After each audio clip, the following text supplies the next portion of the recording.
Hello friend, welcome to video editing guru. मेरा नाम है रमाशंकर। मैं पिछले 22 साल से वीडियो एडिटिंग ग्राफिक डिजाइनिंग क्षेत्र में काम कर रहा हूँ।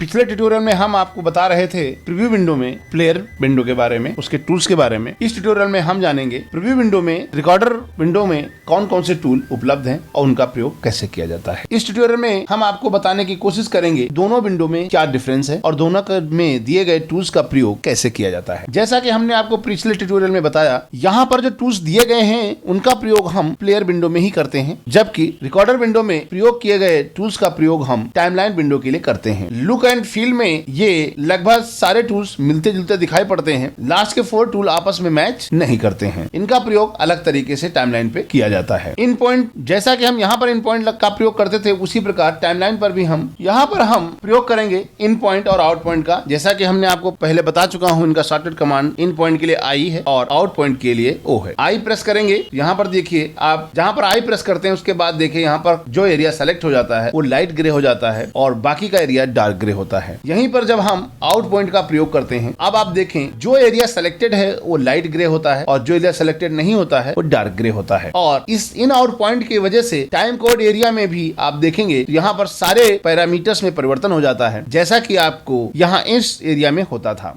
टाइमलाइन पे इन आउट लगाएंगे तो यहाँ पर करंट फ्रेम, प्लेहेड की लोकेशन, इन पॉइंट आपने कहाँ लगाया है, आउट पॉइंट कहाँ पे लगाया है और ड्यूरेशन क्या है इन और आउट पॉइंट के बीच की।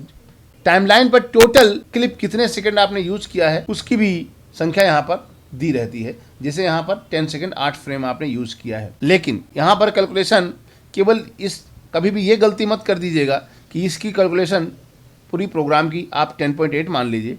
ये बताता ये है कि टाइमलाइन पर आपने कितनी लेंथ तक आपने यूज किया है।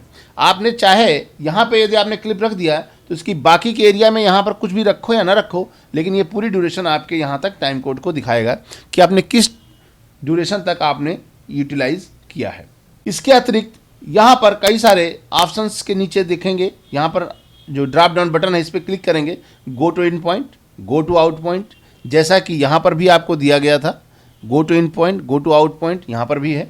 इनका भी प्रयोग आप यहाँ पर गो इन पॉइंट पे जाने के लिए कर सकते हैं, यहाँ से आप आउट पॉइंट पे जाने के लिए कर सकते हैं, या इन पॉइंट आउट पॉइंट हटाने के लिए भी इनका यूटिलाइज कर सकते हैं। प्लेबैक को रोकने के लिए स्टॉप बटन का प्रयोग कर सकते हैं। बैकवर्ड फास्ट बैकवर्ड करने के लिए, 1 फ्रेम बैक में जाने के लिए, प्रीवियस फ्रेम पे जाने के लिए आप इसका प्रयोग कर सकते हैं। इनका प्रयोग करने के लिए आप एरो कीज का भी प्रयोग किया जा सकता है। प्ले बटन, स्पेस बार का प्रयोग करके आप क्लिप को प्ले कर सकते हैं। 1 फ्रेम नेक्स्ट फ्रेम पे जाने के लिए या फास्ट फॉरवर्ड प्ले करने के लिए इसका प्रयोग किया जाता है। इसके अतिरिक्त यहाँ पर एक और टूल है जो आपको लूप टूल के रूप में जानते हैं, जिसका shortcut command control plus space है। इसका प्रयोग करके आप टाइमलाइन पर एडिट किए गए प्रोग्राम को लूप में प्लेबैक कर सकते हैं। यहाँ पे क्लिक करेंगे तो यहाँ पर आपको 2 ऑप्शन मिलेंगे, लूप प्लेबैक ऑल और loop playback between in point and out point. Loop playback all का मतलब ये होता है टाइमलाइन पर प्रयोग किए गए या एडिट किए गए पूरे प्रोग्राम को लूप में प्लेबैक करना चाहते हैं। और सेकंड ऑप्शन में ये ऑप्शन दिया गया है, यदि आप केवल इन और आउट पॉइंट को ही प्लेबैक करना चाहते हैं तो आप सेकंड ऑप्शन का यूटिलाइज करेंगे, जिसका shortcut command control plus space bar है। इसको क्लिक करेंगे तो अब आप देखेंगे केवल इन और आउट पॉइंट ही प्लेबैक हो रहा है। इसको आप प्ले करके देखिएगा, यूज करके देखिएगा, आपकी समझ में आ जाएगा। अगले जो 4 टूल्स प्लेयर विंडो से डिफरेंट हैं उनका यूटिलाइज कैसे किया जाता है। यहाँ पर प्रीवियस एडिट पॉइंट, आप फर्स्ट टाइम हम टाइमलाइन पर आते हैं, इसका प्रयोग करते हैं edit point. Edit point basically ये पॉइंट होता है जहाँ पर आपकी 2 क्लिप्स आपस में जुड़ती हैं, इसे हम एडिट पॉइंट बोलते हैं। आप प्ले हेड जिस लोकेशन पे है इसके प्रीवियस एडिट पॉइंट पे जाना चाहते हैं तो इस आइकन का प्रयोग करेंगे, इससे आप प्रीवियस एडिट पॉइंट पे चले जाएंगे। और इसका शॉर्टकट कमांड है ए बटन का प्रेस करके भी आप प्रीवियस एडिट पॉइंट में जा सकते हैं। अब यहाँ पर हमने आपको बताया एडिट पॉइंट केवल 2 जुड़े हुए पॉइंट को बोलते हैं, लेकिन ऐसा नहीं है। यदि आपने टाइमलाइन पर मार्क इन मार्क आउट का प्रयोग किया है तो उसको भी ये सॉफ्टवेयर एक एडिट पॉइंट की तरीके से ही यूज करता है। तो यदि आपके बीच में आपका एडिट पॉइंट कोई आपने इन और आउट पॉइंट यूज किया है तो उसको भी एज ए एडिट पॉइंट मान करके ही ये पीछे की ओर मूव करेगा या आगे की ओर। इसके अलावा आप प्ले करंट फ्रेम, यदि आपका जहां पर आपका प्ले हेड उसके आसपास एरिया को प्लेबैक करना चाहते हैं तो यहाँ पर कई सारे ऑप्शन दिए गए हैं। यहाँ पर इन ऑप्शंस का प्रयोग करके उस एरिया को आप प्लेबैक कर सकते हैं जिस एरिया में आप यहाँ प्ले हेड रखा है। 1 सेकेंड, देखिए पीछे जाएगा 1 सेकेंड, उसके बाद आगे तक जा करके ये लूप में प्लेबैक करता रहेगा। इस तरीके से इनका प्रयोग आप कर सकते हैं।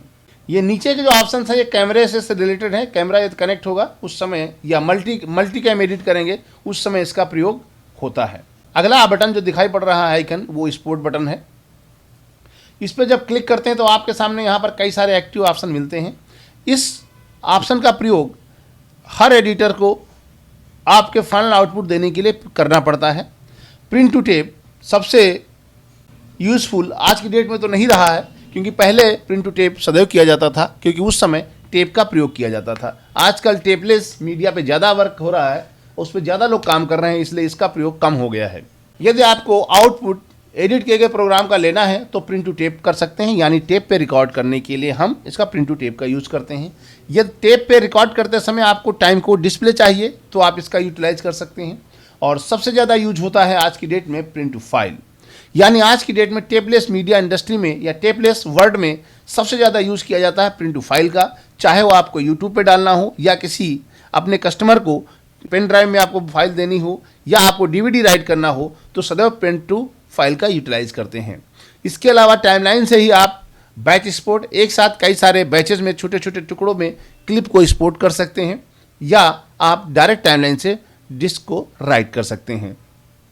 इन सारे ऑप्शंस में हम आगे आने वाले ट्यूटोरियल्स में विस्तृत रूप से डिस्कस करेंगे कि इनका प्रयोग कब, कैसे और क्यों किया जाता है और कौन सा फॉर्मेट आपके लिए अच्छा रहेगा, कौन सा किस फॉर्मेट किस काम के लिए यूज किया जाता है। फिलहाल इस ट्यूटोरियल में हमने आपको बताया कि रिकॉर्डर प्लेयर में कौन कौन से टूल्स इसके लोअर एरिया में दिए गए हैं और उनका प्रयोग किस प्रकार करना होता है।